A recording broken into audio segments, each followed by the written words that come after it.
Om Vakratunda Mahakaya Suryakoti Samaprabha Nirvignam Kuru Me Deva Sarvakaryeshu Sarvada. Om Shri Mahaganapataye Namaha. Om Shri Gurubhyo Namaha.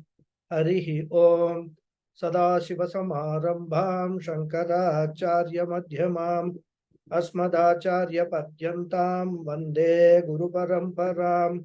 Asmadgurubhyo Namaha. Shruti Smriti Purananamalayam Karunalayam Namami Bhagavatpadam Shankaram Lokashankaram Shankaram Shankaracharyam Keshavam Badarayanam Sutra Bhashya Kritau Vande Bhagavantau Punah Punah Ishvaro Gururatmeti Murti Bheda Vibhagine Vyomavad Vyapta Dehaya Dakshinamurtaye Namaha. Om Shri Medha Dakshinamurti Swamine Namaha. Om Sahana Vavatu Sahanau Bhunaktu Sahavidyam Karavavahai Tejasvinavadhitamastu ma Vidvishavahai. Om Shanti Shanti Shanti. Harihi Om Shri Gurubhyo Namaha. Harihi Om.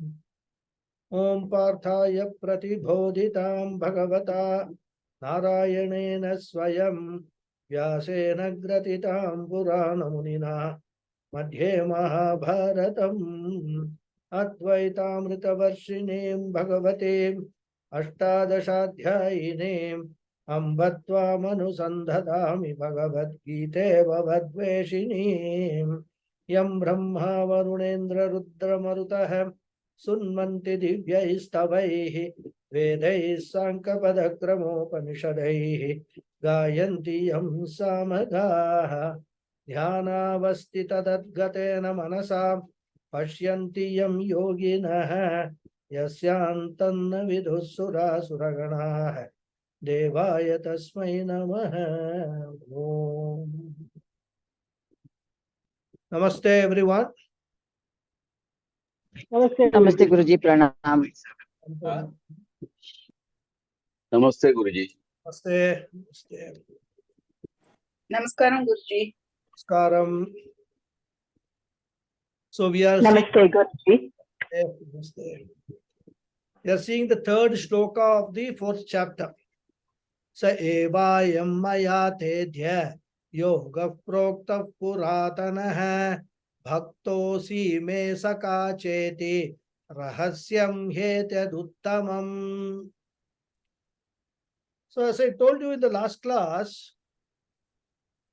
even though Krishna's intention is elaboration of Jnana Yoga in the fourth and fifth chapters, but before entering that topic, Krishna takes a small diversion in the first 8 shlokas to discuss 2 topics. One of them is the greatness of Gita, Gita Stutihi. And the second is Avatara Rahasya. These 2 topics, very briefly, the first 8 stanzas or 8 shlokas, he discusses. Then, from 9th verse onwards, Krishna will come back to the proper topic of Jnana Yoga, which is set out to discuss in 4th and 5th chapters.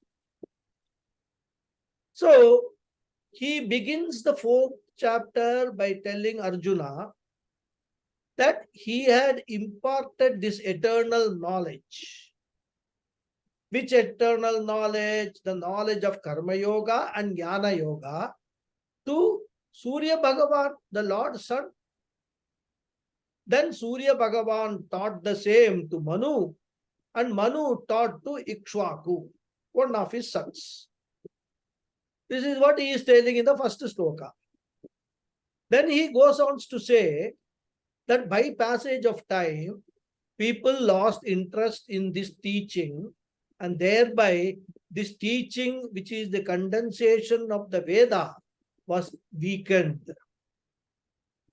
And since originally the teaching was given out by the Lord himself, he took it upon himself the responsibility of reviving the teaching for the benefit of humanity. And Krishna says that one of the main purposes of his avatara is the revival of this Vedic wisdom. So, Krishna avatara, which took place in Dwapara Yuga, the real purpose of that avatara was for Krishna to become Gita Acharya and thereby reviving the Veda teaching. And this he does by accepting Arjuna as a student, when Arjuna, after surrendering to Krishna, asked for this teaching. And Krishna treats Arjuna as a representative of the entire humanity. So when he is teaching Arjuna, Krishna actually is teaching the entire humanity, by which his purpose is to revive the Vedic teaching. And so he begins this shloka by saying, Saha eva ayam puratanaha maya proktaha. Saha, here Saha refers to the same yoga which he talked about in the previous shloka. That is Karma Yoga and Jnana Yoga, which was there, which was previously called Veda. He says, I decided to protect by accepting you as my disciple, to impart the teaching to you, Arjuna, because you are my friend and devotee. Bhaktosi Saka Cheti, he says. And as we were discussing towards the end of the last class, to become a disciple, the most important qualification is what? Shraddha and Bhakti. Shraddha, Bhakti, Jnana Yogat Avaihi, says the scriptures. In the very same chapter, later Krishna will say, Shraddhavan labate jnanam. And he says, I chose you because Bhaktosi me Saka. You are my friend, Saka, and also Bhaktosi, you are my devotee. So thereby Krishna is actually giving out a small message that Arjuna, even if you had not asked, probably I would have still given this knowledge to you because you are my friend, you are my Saka. And it's very important, this is a very, very subtle message Gita Krishna is giving. What is the role, what is the duty of a friend? When a friend commits a mistake, it is the responsibility of the friend to point out that mistake. And this is beautifully stated by Bhartrihari in his treatise Niti Shatakam. He states the qualifications of a friend. Papat nivarayati yojayate hitaya guhyam niguhati gunan prakati karoti apad gatam chana jahati dadati kale sat mitra lakshanam idam pravadanti santaha. Pravadanti santaha. The sons have said, well said. What they have said, what has been well said by the noble people. A true friend protects his friend from committing sinful acts, and this he does yojayate hitaya, for the benefit of the friend only. And a good friend, he overlooks the weaknesses of the friend and projects all his strong qualities. In times of distress, he helps and supports the friend. He doesn't desert him. He extends appropriate help when required. So Bhartrihari says these are all indications of a true friend. And therefore Krishna says, you are true friend of mine, and therefore it is my duty to suggest solution to you for the problem that you are facing. And since you are also my disciple,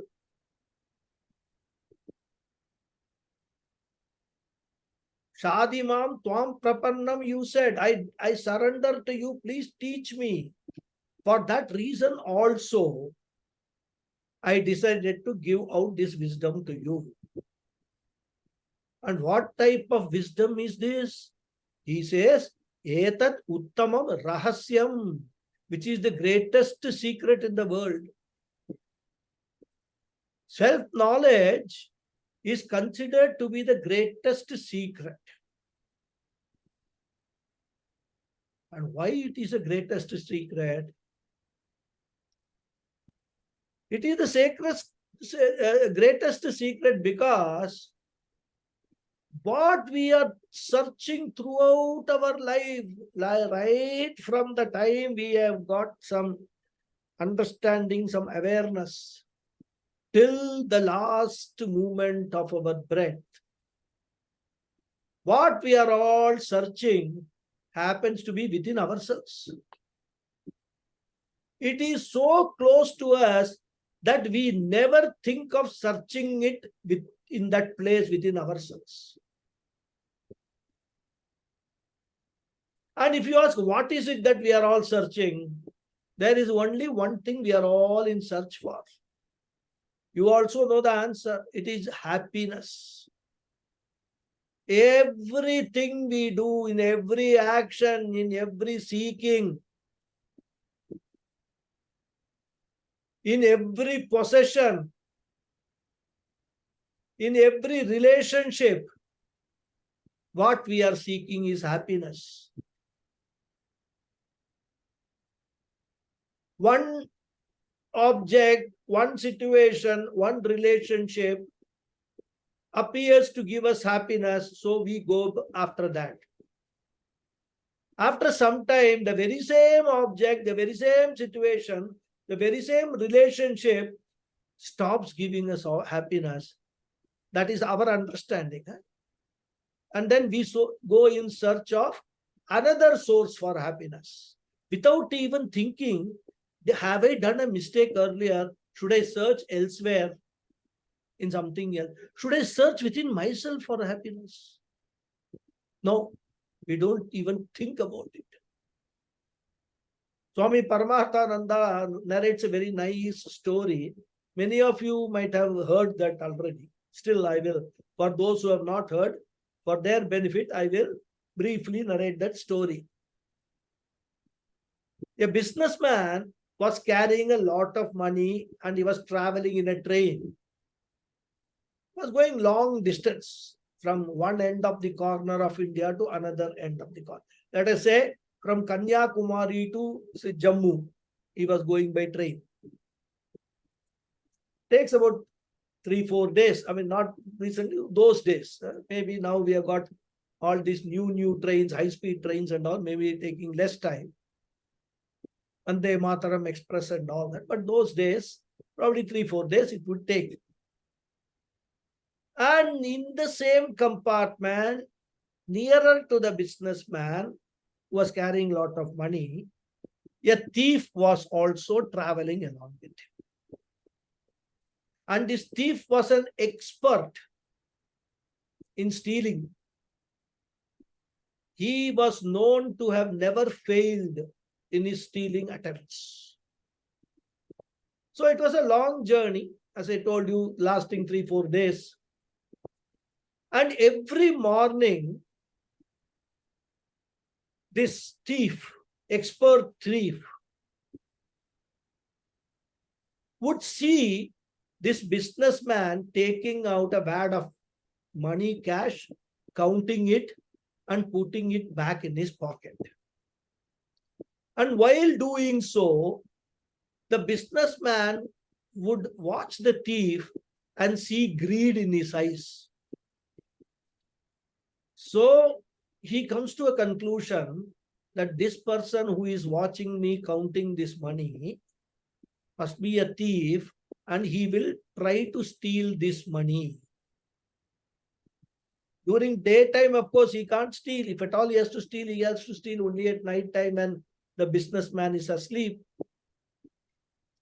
So when the businessman would have gone to sleep, the thief would search all his belongings and including the person of the businessman, his pockets and things like that. Everywhere, wherever he could have hidden that cash, this thief would search, but he would not find the money. So disappointed, he will go to sleep.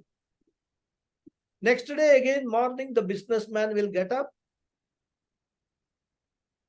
and the thief would see him counting the money. So the thief will say, okay, maybe one or two places yesterday I missed. Tonight I will search all the places and somehow steal this money. How can I not succeed in this? I am the expert thief, number one thief. It has now become a matter of ego challenge for me. So the same thing happens. Businessman goes to sleep. The thief searches. Nothing. It yields nothing. He is not able to find the money. Baffles him. This is really a challenge to his expertise as thief. Then on the final day, when they are going to reach the destination, after 3-4 failed attempts, this thief decides to confess his failure to the businessman. But he is very curious to know, at night, where did this businessman hide that money so that the thief could not find it? So frankly, he says, you must have by now guessed I am an expert thief. I tried to steal your money. I tried it for 3-4 days, but I couldn't find it. Please tell me, where did you hide the money during night? I give up and accept my defeat. I will fall on your feet, surrender to you, but please tell me the secret. And the businessman said, I hid it in a place where you will never think of searching. At night, when you used to go to the washroom, I would hide the money under your own pillow, between the bed and your pillow. And next morning, when you go to the washroom again, I would take it out and put it in my pocket. And when you come back, I will start counting it. So the safest place to hide the money was under your pillow, where you will never even think of searching. Similarly, whatever we are searching for in our life is very close to us, but we keep searching in all wrong places. We are seeking peace of mind. We are seeking security. We are seeking fullness in worldly things. We will never find them because it is hidden in the most secretive place, and that is within ourselves, where we never think of searching. That is the secret. Therefore, this wisdom is called Uttamam Rahasyam. This secret wisdom, Krishna says, hey Arjuna, the secret wisdom I have decided to give you because you are ready to listen. You are my devotee. You are my friend also.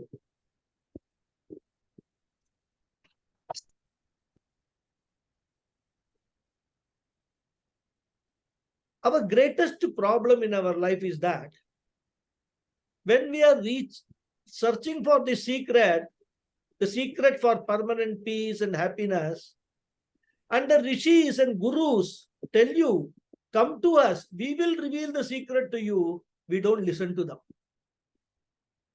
We ignore them and keep running and then looking at all places, every nook and corner outside us.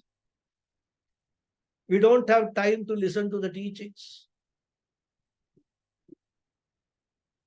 We are so busy running around in circles that we don't even have time to pause and at least listen a little bit. At the same time, we don't deny that listening is not important. Listening is important, but we keep such events reserved for a later period of life. where the listening could be actually of no practical use. Swamiji gives another thought-provoking example. Suppose a person visits Char Dham, Gangotri, Yamunotri, Kedarnath, Badrinath, etc. Okay, they're all cold places, right? And finally, he returns to his place, wherever he says, like Mumbai or Chennai or wherever he is staying. And at that time, we go and gift him a pullover, a shawl, a muffler, a woolen cap, etc. What will be the use? We should have given these things to him before he left on the Char Dham trip, then he could have used it. Now he has suffered all that cold and he has come back. Now we are giving him all these things. Therefore, when should we learn how to live the life? How to lead the life in the right manner? After completing almost 3/4 of our life, or at the beginning of starting our life? Whole life we have lived the life in a wrong manner. At the end of it, we'll come to Vedanta and okay, we have got some time now. Let us listen to what this Guru says. That's what we are all doing. I'm not excluding myself in this. I am also guilty of the same thing only. But at least the saving grace is, if we have caught hold of that loose end of this jumbled life, from here at least to the extent possible, we can actually start pulling the thread and resolving the jumble to some extent. And as Krishna will tell us, you start now, you will not regret, because you will carry it forward in your next janma. And that is the biggest comfort that we can take from Krishna's words. Later on, he will tell that. Therefore, this is a teaching of how to live. But one should be available for listening. Arjuna, you are available, and therefore I decided to teach you. Etat hi uttamam rahasyam maya proktaha.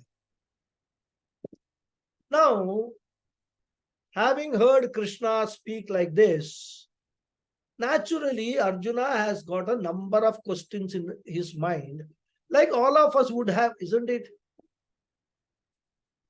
And he echoes the most important doubt in the next sloka. We will read.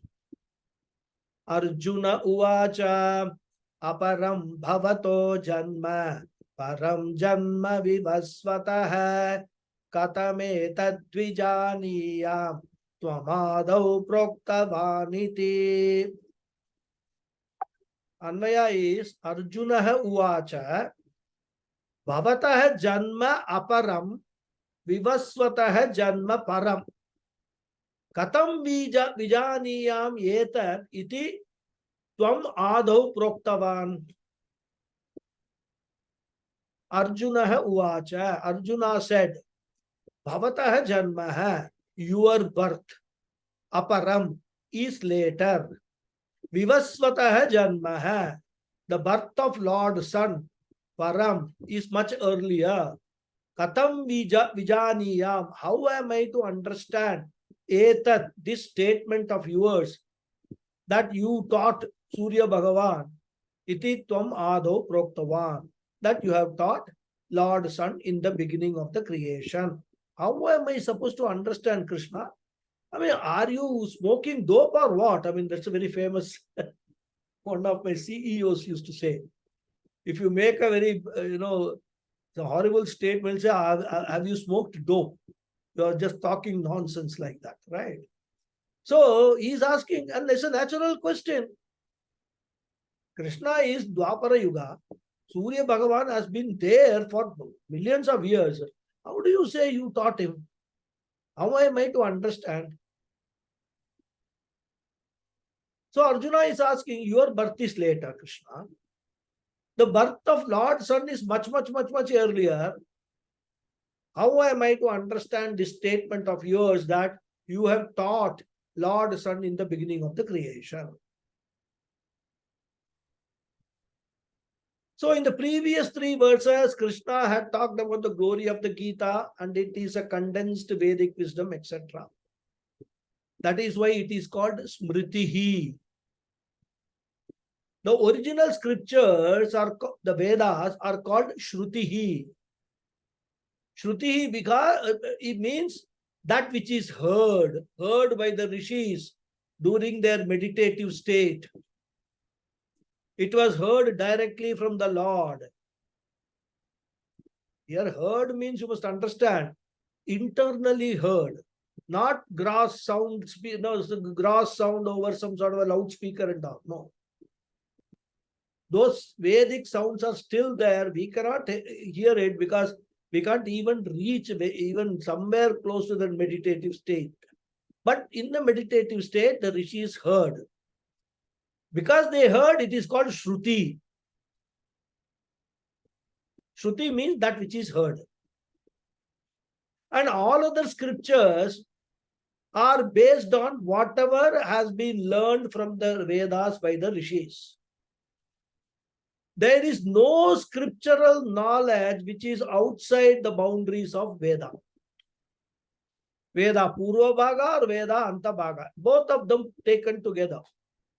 Every scripture, every Purana, every Itihasa, whatever we talk about, Smriti Granthas, Suktams, everything their teaching, their content will fall within the 4 walls of the Vedic teaching. So that Vedic wisdom, they remembered, they chewed, they digested, and they gave out the same Vedic wisdom, well digested Vedic wisdom as Smriti Granthas.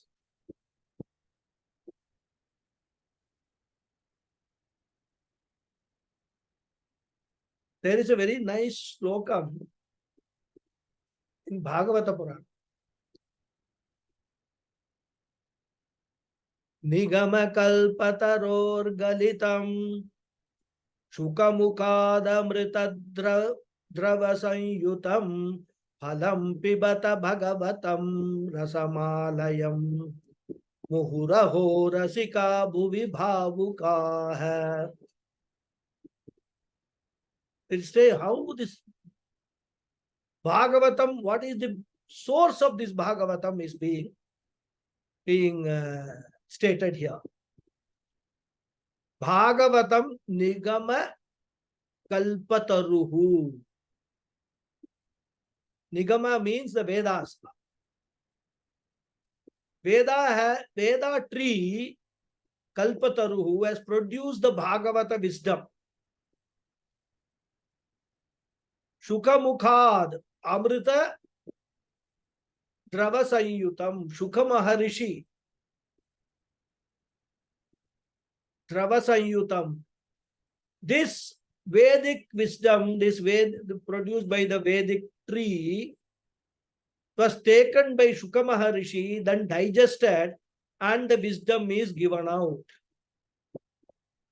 That means what?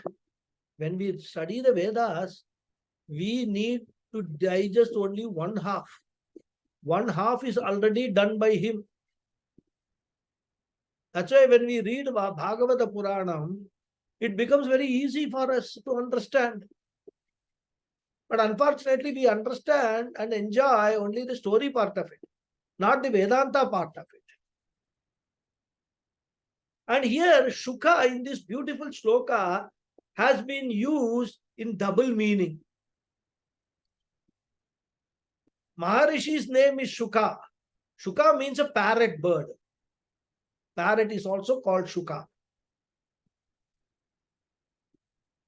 So like the parrot bird, you would have seen, parrot will not eat the fruit fully, It will eat the fruit, pick something, and then go and another fruit like that. So, like that, whatever Shuka Maharishi has digested and the balance given out, it is like what the parrot, does. It is called Smritihi. So Smritihi means that which is remembered by the rishis and presented to the world. And Gita is a Smriti in its glory.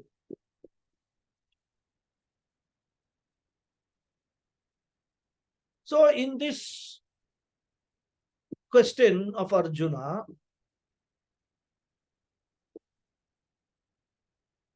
with this rather, we are going to enter the next topic in the diversion.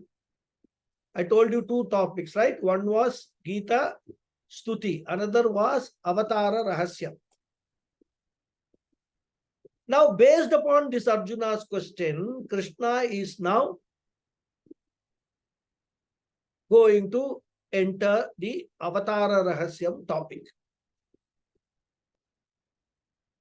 And Arjuna's question was a very valid question. In fact, all of us also would have the same question. Krishna saying, I thought Surya Bhagavan. If somebody comes and tells you, you are my very good student. In fact, I have taught your great-great-grandfather also.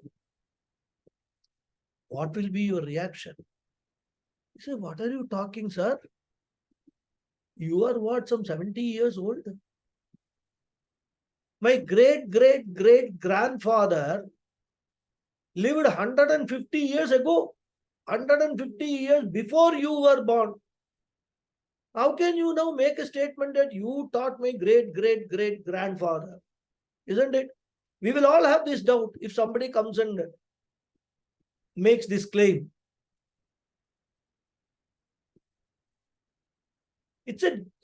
When Krishna says that he taught this wisdom to Surya Bhagavan at the beginning of the creation, and he also tells Arjuna, I am teaching the same wisdom to you also. Naturally, it is a statement very difficult to swallow. Arjuna knows that Krishna was born to Devaki a few decades ago. In fact, Krishna and Arjuna were almost the same age. And that is why they were friends also. And that's why he uses the word Sakha. Samanaha khyayate iti Sakha. This is the derivation of the word Sakha. Samanaha khyayate. Sakha refers to those who have common inclinations. Like people of the same age will have common tendencies. Therefore, Arjuna says, Krishna, I know you are my friend.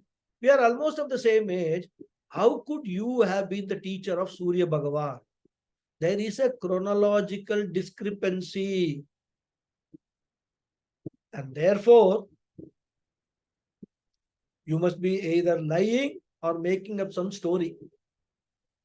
Of course, he doesn't say it in so many words because he has accepted Krishna as his guru. So he can't accuse him of lying and all that. But his thoughts might be going on in Arjuna's mind.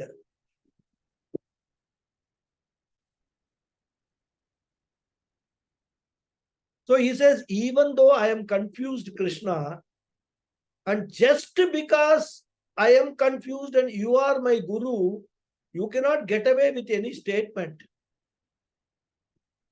If you have taught Surya Bhagavan, that means you must have existed at the time of creation. But I see you in front of me, Pratyaksham, you are existing now. So please explain this contradiction.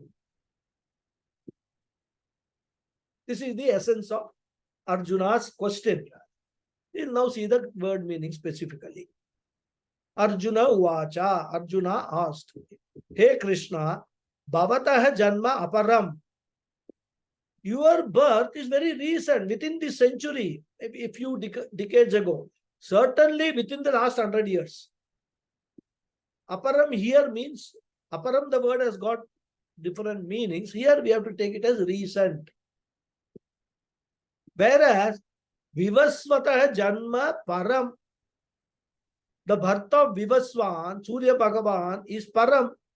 Param means long back, millennia before, not even centuries. Millennia before. At the beginning of the creation. In fact, creation happened after Surya Bhagavan appeared. He only energized the creation. That was so, beginning of the creation. Katam etat vijaniyam. How am I to reconcile these two statements? You are teaching me now. You are in front of me. I have no doubt about it. I am not questioning. But you are saying, Tvam Ado Vivasvate Proktavan, that you imparted this knowledge to Surya Bhagavan at the beginning of creation. This is what I am unable to accept. I cannot assimilate this statement. Therefore, tell me, what are you exactly wanting to say by this statement? So we must note, Arjuna does not totally negate Krishna because he has got faith in the Guru. So we can take it that he is asking for a clarification. Katam etat dvijaniyam. How am I to understand this, Krishna? And for this Arjuna's question, Krishna gives the answer from verse number 5 to 8, in which he introduces the topic of avatara. Shri Bhagavan uvacha bahuni me vyatitani janmani tavacharjuna tanyaham veda sarvani natvam vetha parantapa.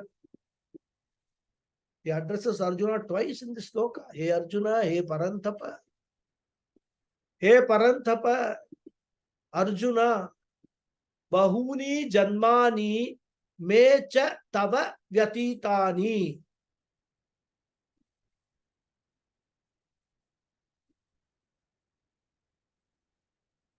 Okay. Bahuni janmani vyatitani. Okay. Put it this okay.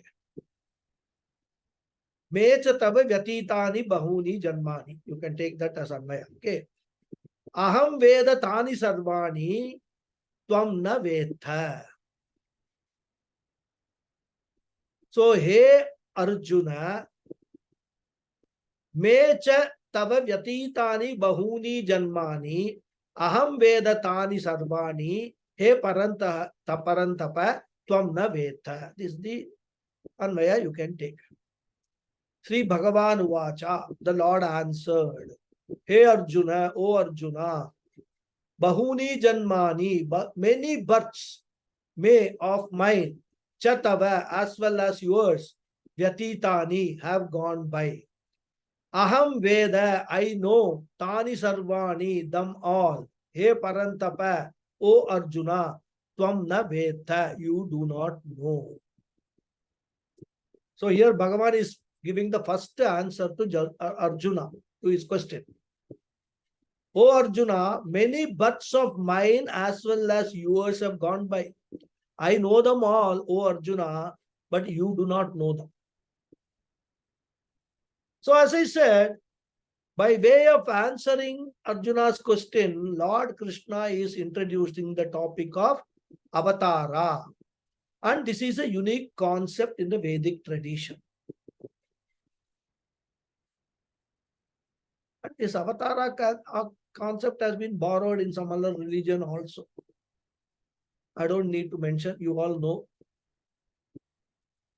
So avatara is Lord's incarnation. We don't call Lord took birth.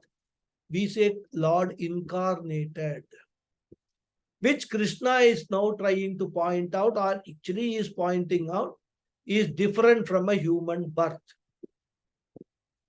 When a human being is born, we call it birth or janma. But when the Lord appears in the creation, we call it avatara. And Krishna wants to say here that there are a lot of differences between Janma and Avatara, birth and incarnation. So before entering this topic, the verse proper, Let us discuss and understand this topic of Janma and Avatara. There are a number of differences between Manushya Janma and Ishvara Avatara. We will see some 2-3 important ones. Firstly, the very cause of Manushya Janma and Ishvara Avatara are different. At the cause level, at the Karana level itself, there is a difference. So, Karana Bhedaha is there. Secondly, the very Swarupam of Manushya Janma and Ishvara Avatara, that is, their natures are different. Thirdly, the very purpose of Manushya Janma and Ishvara Avatara are different. Therefore, we'll see 3: Karana Bhedaha, Swarupa Bhedaha, and Uddesha Bhedaha, purpose. So, 3 basic differences we will try to understand. What are they? The first is the cause of Ishvara Avatara and Janma. In the case of the birth of a Jiva, it is caused by ignorance. It is avidya, which is the cause of Janma of a Jiva. What is the kind of avidya or ignorance? It is the ignorance of the Jiva's own true nature as Paramatma. The Jiva whole life considers itself to be the limited Jivatma. And that the cause for that is the problem of the ego. And the problem of ego or ahankara leads the problem of karma. And because of the problem of karma, there is a problem of punyam and papam. And because of the problem of punyam and papam, there is a birth, there is a janma. You see the chain, how it comes? It starts from avidya. Avidya of the true nature, ignorance of the true nature, which leads to this ahankara, ego. When the ego is in full play, oh, I want to do this, I want to achieve this. I am the greatest person, you know who am I. So I want to do this, I want to acquire this. I am a karta. That leads to doing actions. The actions always need not only be punya actions, there will be papa actions also. Isn't it? Punyam and papam action will generate. And this punyam and papam goes on accumulating birth after birth after birth. Every birth, a little bit of is exhausted, but still new ones come and add up. Therefore, the root cause of a jiva's, janma of a jiva is ignorance. And therefore, we call it a fall. It is the clean fall of jiva. From Paramatma status to the Jivatma status is a demotion, degradation. Whereas in the case of Ishvara, Avatara is never because of ignorance. Actually, Avatara, Ishvara is a Sarvagnya, all-knowing. There is no ignorance in Ishvara. So, Avatara takes place because of his Sarvajñatvam, omniscience. And it is because of the knowledge alone, Bhagavan chooses to appear on the earth and do what he has to do. Purpose we will discuss later, in the sense that what he has to do and all that. Here we are discussing the cause only. Therefore, what is the difference? Jiva Janmaha is Ajnanat, Ishvara Avatara is Jnanat. Since Jiva Janma is because of ignorance, it is called fall. And since Ishvara Avatara is because of knowledge, it is called descendants. We don't say Ishvara fell from wherever it is. Avatara means, the word avatara itself means avatiryate, coming down, descending, and he descends out of compassion for the mankind.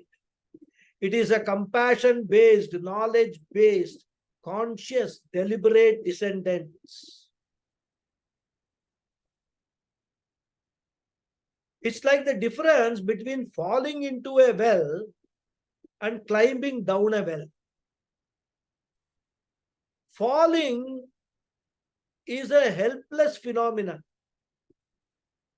Climbing down is a deliberate act with full knowledge as to why you are climbing down, maybe to clean the well, or to pick up something that has fallen below the water, or even to save some jiva, maybe some cat or something has fallen into the well, to save that life.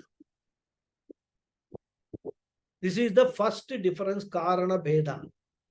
The cause for fall of jiva are descendants of Avatar, Ishvara. Second nature is the very nature. The very swarupa of the two is different. What is the difference? Since Jiva Janma is because of ignorance, Jiva continues to be a samsari. He is a bound person. He is born with sorrow, which is indicated by the first thing that the Jiva does on coming out from the womb, crying. In fact, if the Jiva doesn't cry, it is a source of worry, anxiety for the doctor, for the parents, etc. So they pat the child and make it cry. That is why you are born for whole your life, you are going to be crying, crying, crying. So start right from now. So this crying continues throughout the life. He is helpless, miserable. Jiva is not a master of himself. He is a slave.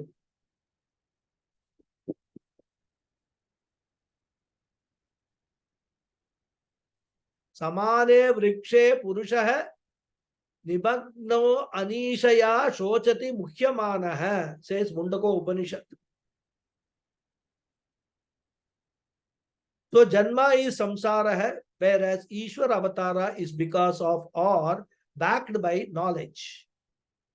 Avatara is Nitya Mukta Swarupa hai, asamsara hai or asamsari. So Jiva is samsari, Avatara is asamsari. And not only that, there is also a technical difference, and Krishna points out it is that in this context. One of the things we know that all physical bodies are made up of matter, right? Whether it is Manushya Shariram or Avatara Shariram, etc., all are made of matter. But there is the scriptures say there is a difference between Avatara Shariram and Jiva Shariram. What is the difference? The Jiva Shariram is not born directly out of Prakriti or Maya. Jiva Shariram is indirectly born out of Maya. That means Maya or Prakriti gets converted into Panchabhutas, Panchabhutani, the 5 elements. Then the 5 elements get converted into the Pancha Bhautika Shariram. So Maya does not directly produce the physical body of a Jiva, but through the 5 elements alone, it produces the Jiva Shariram. Therefore, Jiva Shariram is called Pancha Bhautikam Shariram. Or you can just say Bhautika Shariram also. Whereas in the case of Ishwara Avatara, Maya does not go through the intermediary stage of 5 elements. Without the intermediary stage, Maya directly gets converted into Ishwara Avatara Shariram. It is Maya itself. Well, Maya is under the control of Ishwara, under the control of Bhagawad. So it does not need to undergo any change. Directly, Maya's powers are invoked for Bhagwan to assume Avatara Shariram. Therefore, Avatara Shariram is also called Mayika Shariram. So Mayika Shariram means direct conversion of Maya to physical body. Bhautika Shariram means Maya to Panchabhutani, then Panchabhutani to Jiva Shariram. This is another technical difference between Ishwara Shariram or Avatara Shariram and Jiva Shariram.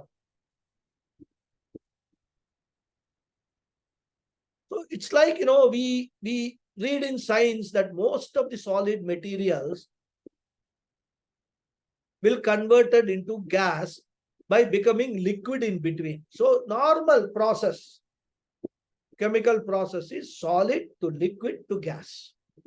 The normal process, right? Ice to water to steam.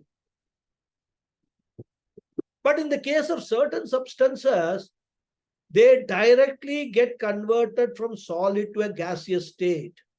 This process is called what? Sublimation. Chemistry students will know. Similarly, here, Maya sublimates without going through Panchabhautika stage, it becomes Mayika Shariram. Therefore, the second difference is in the nature of Jiva Shariram and Avatara Shariram. The nature is one of Baddha or Samsarina Panchabhautika Shariram, whereas one is Mukta Mayika Shariram. So there are two different Sharirams. And that is why Bhagavan is often called Maya Manushya Veshaha. So even though appearance is the Bhagavan is a appearance, we see the Bhagavan and all that, it is only an appearance. So second difference is at the level of the nature. So we have seen Karana Beda and Swarupa Beda. Now the third difference. Ishwara Avatara and Jiva Janma, what is the third difference? Difference is the purpose, as I said. When a Jiva is born, it is purely to exhaust the Punyam and Papam which have been acquired in the past.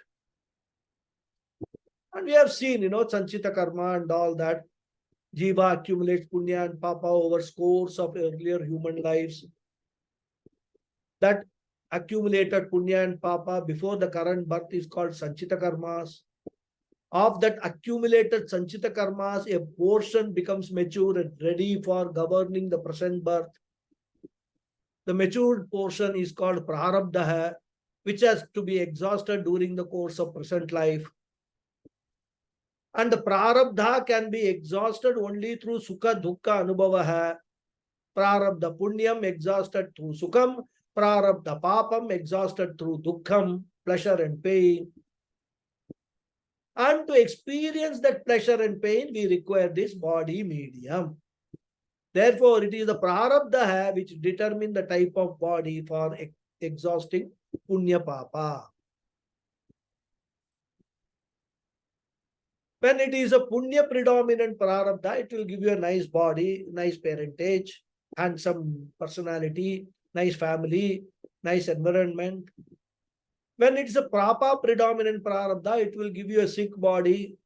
You may even be born with some congenital diseases, sick environment, sick parentage. Because that is the only way we can exhaust the Punyam and Papa. And that is why the very design of the body is for the purpose of Punya Papa exhaustion. And that's why we cannot design the body ourselves. We have no control over genetic diseases, hereditary diseases, because that amount of karma we have to exhaust. Therefore, the purpose of Jiva Janma is Prarabdha Punya Papa Kshayam, exhaustion of Punyam and Papa earmarked for the current birth. That is the purpose of Jiva Janma. What is the purpose of Avatara? Can you say Punya Papa Kshayam? No. Why? Because Avatara is not ignorant. Avatara is not a samsari. Therefore, Avatara does not suffer from the problem of ego. Since there is no ego or ahankara, there is no question of Punya Papa. Therefore, Ishvara is Punya Papa Atita. So, Ishvara can never take an avatara to exhaust the Punya Papam. He should first have to exhaust the Punya Papam. then only he will attain the status of Ishvara. All Punya Papa, he has to exhaust. There is only one way to do that. There is no other way. And you all know what is the way. So, Ishvara Avatara is not meant for Punya Papa Kshaya. Then what is the purpose? Krishna himself will tell later on in this chapter. Paritranaya sadhuna vinashaya cha dushkritam dharma samsthapanarthaya sabhavami yuge yuge. He will say after 3 slokas. The purpose of Ishvara Avatara is protection of dharma and destruction of adharma by protecting the dharmic people and by destroying the adharmic people. So the purpose is what? Dharma Rakshanam, Shishta Rakshanam, to protect and bless the world. And that is why the very nature of Avatara Shariram, is not designed by any Punya Papa, etc., like in the case of Jiva Shariram. Ishvara Shariram or Avatara Shariram is for Loka Rakshana, Dharma Samsthapana purpose. And it depends upon, the type is determined by the kind of Dharma Rakshana required. That's why, when we read the Puranas, we will find that before every avatara comes, there will be a portion in the Purana where all noble people go to and pray to Lord Vishnu or Shiva or whoever things. Oh Lord, mostly Vishnu. You need not come, you need to, what they will say, you need to come down to the earth to save us for our purpose.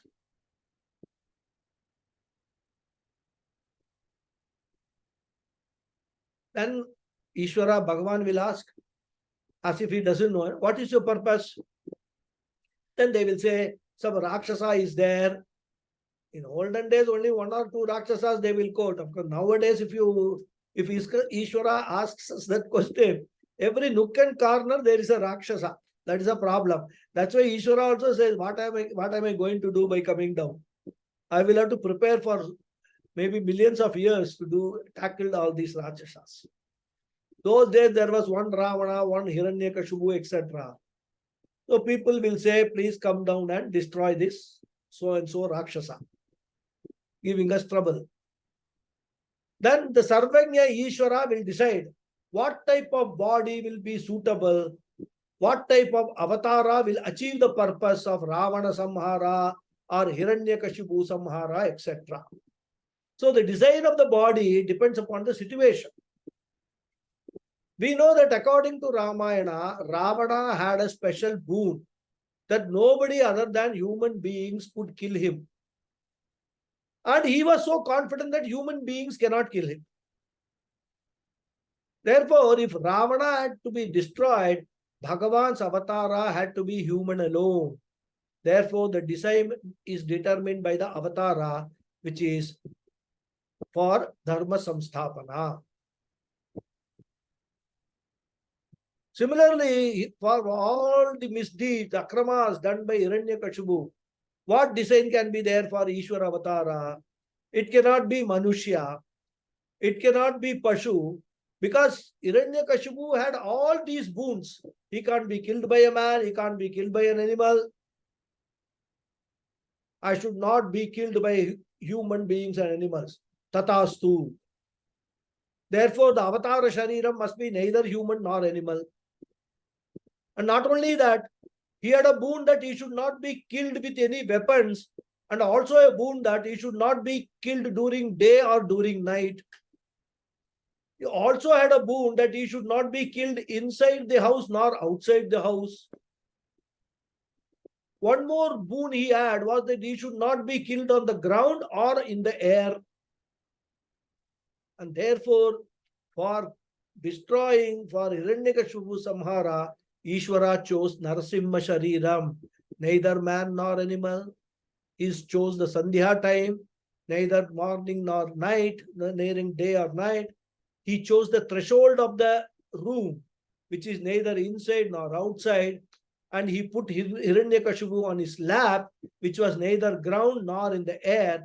And instead of weapons, Bhagavan used his nails to tear apart Hiranyakashipu. So the design of the Avatara Shariram purely dependent on the circumstances and merits of each case. Thus, the purpose of Avatara Shariram is Dharma Samsthapanam or Loka Anugraha or Loka Rakshanam, and therefore the design of the body also will be according to that only. We'll stop here, continue in the next class. धन्यवाद रघु जी. Hari Om. धन्यवाद रघु जी. Dhanyawad. Hari Om. Thank you very much. Hari Om, Guruji. Hari Om Guruji. Om. Thank you. I'll say the prayer, sorry. Om Purnamadav Purnamidham Purnat Purnamudachyate Purnasya Purnamadhaya Purnameva Vasishyate. Om Shanti Shanti Shanti. Harihi Om Shri Gurubhyo Namaha. Harihi Om. Hari Om Guruji. Dhanyawad. Hari Om, Guruji. Hari Om Guruji. Om. Hari Om Guruji. Hari Om. Harihi Om. Thank you. Thank you, Guruji. Thank you. Thank you very much, Guruji. Namaskaram. Namaskaram. Namaskaram. Thank you, Guruji. Hari Om. Thank you. Namaskaram. Thank you very much, Guruji. Thank you. Hari Om. Hari Om. Hari Om Guruji. Thank you. Hari Om. Any questions are there? You can shoot. Otherwise, we will close the session. Today was a general talk. Yeah, namaste. Hari Om. Namaste, Guruji. Namaste. Yeah, Guruji, Dharma Samsthapanarthaya Sambhavami Yuge Yuge. So when should we look for the next avatar of God? I told you, no? Now today, there's a Rakshasa in every nook and corner. Those Yeah, only one or two Rakshasas, so Bhagavan could okay take avatar. Now he has to prepare himself to tackle all these Rakshasas. So, lot of preparation required. lot of preparation is Lots of- required. So we can't say when he will come. But he will come. Yeah, Sambhavami He will Yuga come. Yuga. So Kali Yuga also he will come. Normally, if you look at it, whether it is Treta Yuga, Dwapara Yuga, Bhagavan takes the avatara when Papa has Adharma has reached this peak. ultimate. Ultimate. Ultimately, Okay. toward the end of the Yuga only he takes avatara. And Extreme, yeah. Kali-yuga Extreme. is supposed to be 4,32,000 years, out of which we have just exhausted 5,000 years. Yeah. You can calculate when the avatara will take place. Yeah. Lots of weightage we have to. We can be Okay, sure. good. Probably Yeah. we will not be in this body to see the avatara. Yeah. Anyhow, good. Okay, thank you. Thank you. Yes, Satya. Namaste Guruji. Namaste. Guruji, I just have a question. So here you were actually mentioning that people who have more good karmas, they actually take, they get a healthy body, they get into rich houses, they get into houses which have very good practices and stuff. But we have also seen cases where some people, even though they're rich, they maintain to their discipline, they do not harm others, they still continue living a very good life. But we also see a lot of people, who are born rich, but then due to their vasanas, they run a very bad life and they end up procuring a lot of bad karma. So my only doubt is that, Guruji, when someone has that vasana, it should have actually continued from the previous births, right? So with the nature of having a bad vasana, how is it possible for them to get such a good birth at the first place? See, as I told you, karmas need not necessarily be only of the last birth. Okay. Punya Papa has been coming crores and scores of birth, right? So Right, there is a Guruji. combination of that Punya Papa which actually matures into a human body in this birth, Right. and also gives them, because of that punya papa, punya, probably predominance of punya, let us put it, right? Because Right. we are talking about somebody who has got a good birth, nice family, rich family, everything. Right, Now, Guruji. the vasanas are coming. And in the earlier class also I explained, vasanas, what happened? It impels you to behave in a particular manner. Mm. But whether you behave in that particular manner or do not behave in that particular manner is depending upon how much free will you are exercising. Okay. Right? I mean, for Right. example, I think if I'm not wrong, gave the example of a smoker. Mm. A person who starts smoking, they say that this nicotine addiction is there. He cannot give up smoking because once certain quantity of nicotine goes in the blood and is present in the blood, it demands more and more nicotine. That is why this fellow continues to smoke. Right, Guruji. So we can say that addiction is because of the vasanas of smoking that he has developed during this very same birth. Right. But he has developed a vasana or addiction for smoking. But is it difficult for him to give up smoking? It is not, because there are hundreds and thousands and crores of people Who who have use that? smokers who gave up smoking in one shot. Right, Guruji.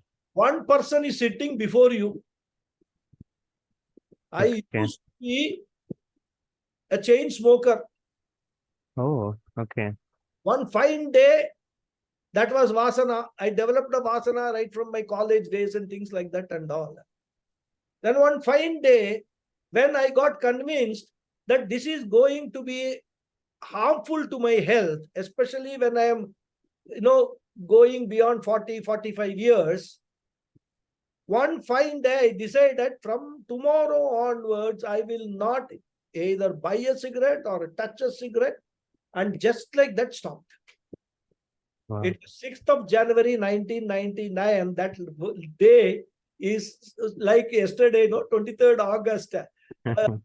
India landing on the moon. For me, that was the day of my starting of redemption from the life that I was leading. And then when I did that, that was purely an act of free will for me. Right, Guruji. Yeah. Right?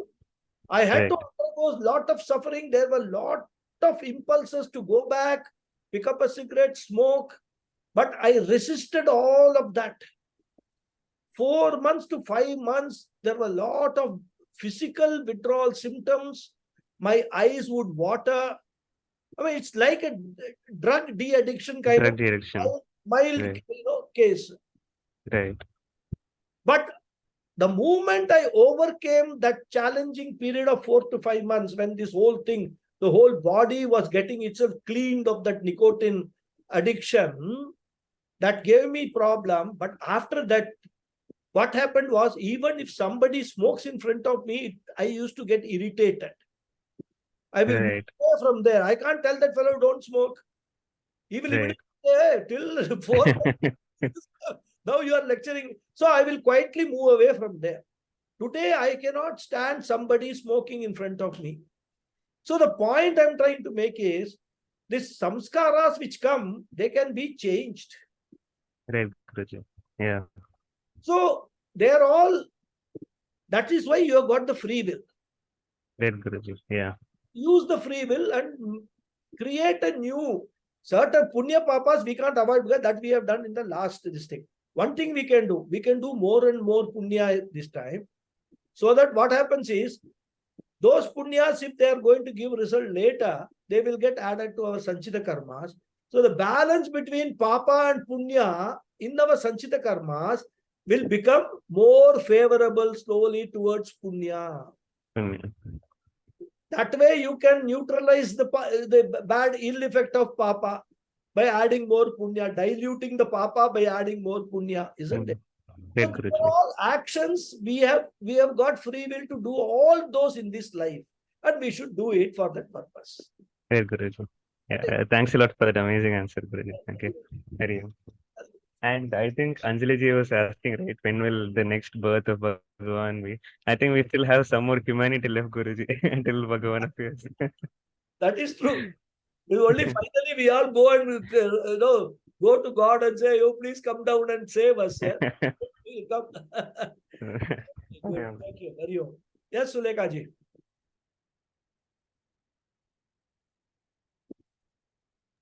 Sulekha ji. Yeah. Namaste, Guruji. Hari Om. Yeah. My question actually is from today's lecture. And you talked about the differences between the avatara and the jiva, and the human birth and the divine, not descendants. But all along, we've also been talking about that there is no difference between the jivatma and the paramatma, that we are one and the same. If we see ourselves as being different, then there is a distance between us. How do we reconcile this? Is this a stage that we're going through? This is the stage before Advaita Vedanta, where there is a difference between Ishvara and one's own self, or is it our understanding and our knowledge that propels us further to see that there is no difference, but at this point in time, or at this point in our own journey, that we have to see a difference between the avatara or the Ishvara and ourselves? Can you clarify? Difference, you have to understand what we are trying to understand is that we are right now seeing a difference. What is the difference we are trying to understand? At the Swarupa level, at the Atma level, there is no difference. Because there is no two things at all. There is only one. Advaita is only one Brahman throughout. You cannot add Ishvara and Jiva and all. They are all irrelevant from a Advaita Vedantic point of view. But here, Arjuna is considering himself to be a Jiva. His question is, Krishna, you were born a few decades ago. I know that when you were born, there is a story you were born in a jail and all that kind of stuff. And you say you taught Surya Bhagavan. What do you mean by that? So the answer and understanding of the Jiva and Ishvara Avatara from these three perspectives, Karana Bhedaha, Swarupa Bhedaha, and also the purpose, that is Uddesha Bhedaha, all these three we are trying to understand what is the difference. Once you understand that, then Krishna will say, for you, Arjuna, since you are identifying yourself with this body, mind, sense complex, you are talking about birth few decades ago. I am not identifying myself with the body, mind, sense complex. I was never born. I have never been dead. I was existing when Surya Bhagavan came. I am existing today. I will exist externally because Krishna is saying, I am Paramatma. So, but then you say, Paramatma means what? He is supposed to be formless. Isn't it? Now you have got a form. How do you explain that? That explanation is given that I take this form for the purpose of doing these things, this Jiva Rakshana, that is some Loka Rakshana, and also Paritranaya Sadhunam, etc. That's a purpose for which I descend. It's not that every day I keep coming down and do something here on this earth. I don't do that. Only when these things become totally, because if you have to, the Atma as such, Swarupa Atma is Akarta, it cannot kill anybody. So you need a body to do something. In the case of Jiva, the body is born because of Punya Papa. In the case of Avatara, it is born because of the purpose for which it is born. Again, if you go back to the Advaita teaching of, non-dual, all these Jiva, Ishvara, killing, Rakshasa, all are Mithya only. They are all appearances. They are just a drama being played. In fact, there is nothing like this.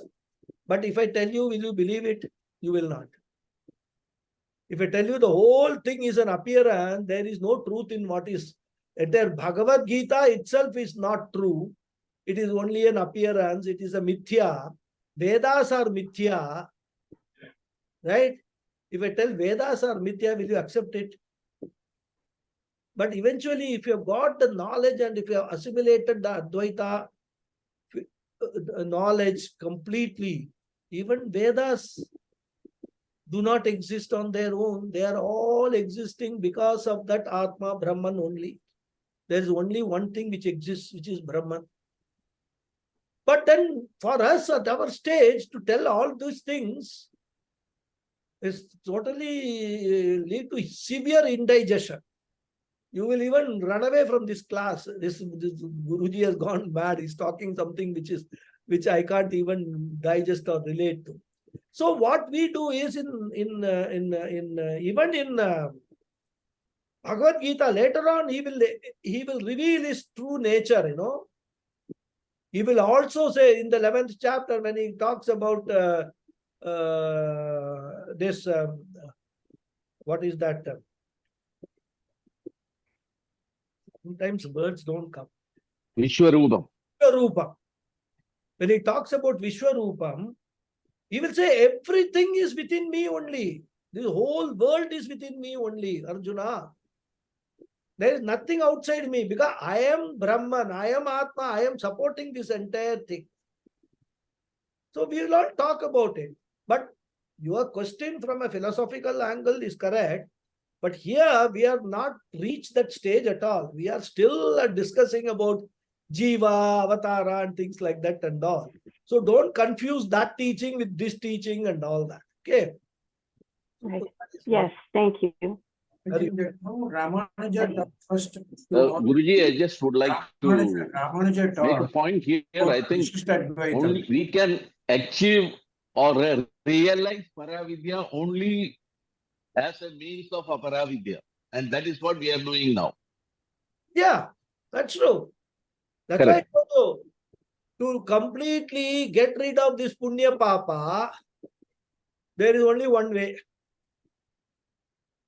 As long as you consider yourself as a Jivatma, as a Karta, and keep doing that actions with that belief, you will keep on accumulating Punya Papa. What is the way out? Know your real nature as Paramatma. Know your real nature as Akarta. And don't have that I am doing this, I am doing that. No ego. Right? Ahankara is also completely diluted. At that stage, all the past Punya Papas also will be burnt up. Then you become one with Ishvara, or you become Ishvara, I would say. That is what we have to understand. That's the ultimate stage, rather. Now we are all going through those stages, trying to understand that ultimate truth through all this road. But what you say is correct. Self-knowledge as a means to self-realization. Both are same. Once you gain the self-knowledge, where these are different words, different acharyas use. Self-knowledge, self-realization, all meaning the same only, which is what? I think Aham the Brahma. realization means, an experiential knowledge. Exactly, correct. This is not experiential knowledge. This is not even, this is a knowledge, the intellect, but it is not even intellectual knowledge. This is a knowledge which you gain and live that knowledge. That is what it is. It's a practical knowledge which helps you to overcome this samsara jivana. That's why I think as a step towards that, Ramanuja said, professed the Vishishtadvaitam. He said, first you realize between Avatara and yourself. Yes. Then towards that, then you go towards the Advaitam.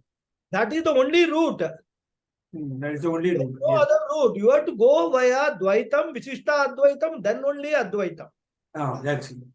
Because without understanding this, you see, suppose you go to a university and you say, I want admission to PhD, right?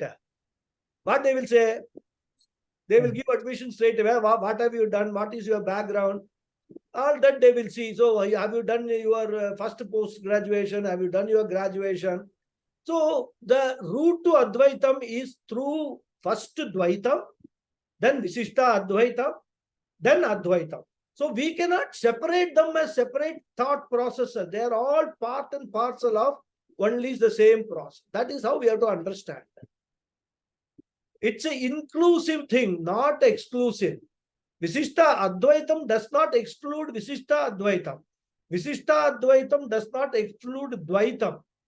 It is only a better understanding. From Dvaitam, you have a better understanding of the process of Avatara, of the process of Ishvara, and all those, the Vaikunta, Kailasha, and all. That is the next stage where you certain things which you have been understanding, that is refined. Then from that also, eventually you say, Aham Brahmasmi, Tattvamasi, you come to that. That is Advaitam stage. That's right. What you are saying is correct. Yes, Hariji, what is your question?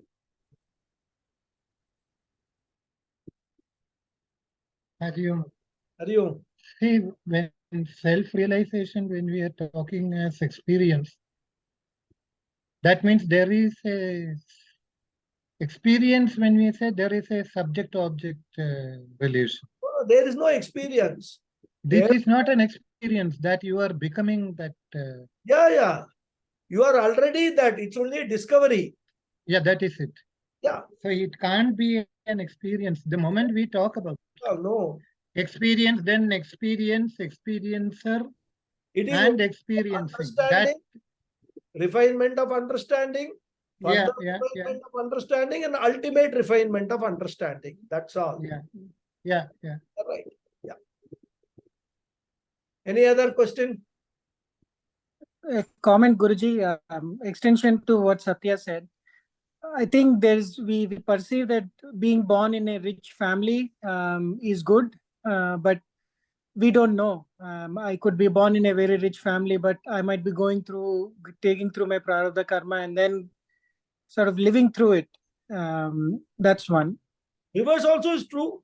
You may be born in an economically challenged poor family, but that was certain portion of prarabdha karma which made that happen. But then you came up, you became a big shot, right? So many cases we have seen. Yeah, correct. Prarabdha took a turn, then it started giving you the effect of punya little later stage. So we don't know.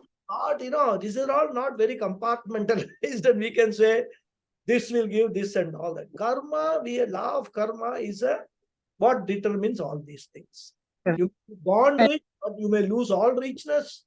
You may be born very poor, but you may become very rich. All possibilities are there. And hopefully we get enough good vasana from all of this teaching that we don't really live. We don't have any janma during the pralaya where God has to take an avatara. We don't want to be there. That's okay. But what we should do is, apart from gaining vasanas from all these teachings and things like that, we must also turn our attention to all our actions. Because at this stage, we have not come to the understanding aham akarta. We are all kartas and bhoktas. Correct? But in those actions, whenever we are doing an action, we must try to make that action a sattvic action instead of a rajasic or a tamasic action. Whether even eating habits, because eating habits also create vasanas, isn't it? Just I gave you the example of smoking. Eating also creates vasanas. So eating habits, convert your eating habits into eating only sattvic foods rather. These are all indirectly, creating so many vasanas for future. So if we start paying attention, okay, I am going to lead a life from today onwards purely as per what the Vedic teachings are. Now I understand there are 10 things that Vedic teachings say I'm going to, you have to follow. dharmic things said in the way. I am going to follow all the dharmic. Adharmic things I am going to avoid. You start even that, that is going to be a very big achievement in this life. That is what we have to focus on. One side vasana development, another side punya papa development. Eventually, when you have earned enough punya papa, give up everything by getting self-knowledge. Finished. Correct. Thank you, Guruji. Thank you. Thank you. Right, then I think we can stop because I have to go for my dinner. I'm in Nana Nani now, Coimbatore, so I have to go to the kitchen for this dining hall for my food. Yeah, you are late already. 7:30. They will close at 7:30. 7:25. It's just 5 minutes. Get down the lift and no problem. I will reach. Thank you, Guruji. Good night. Thanks a lot. Hari Om. Hari Om. Thank Hari you, Om. Guruji. Thank you. Thank you.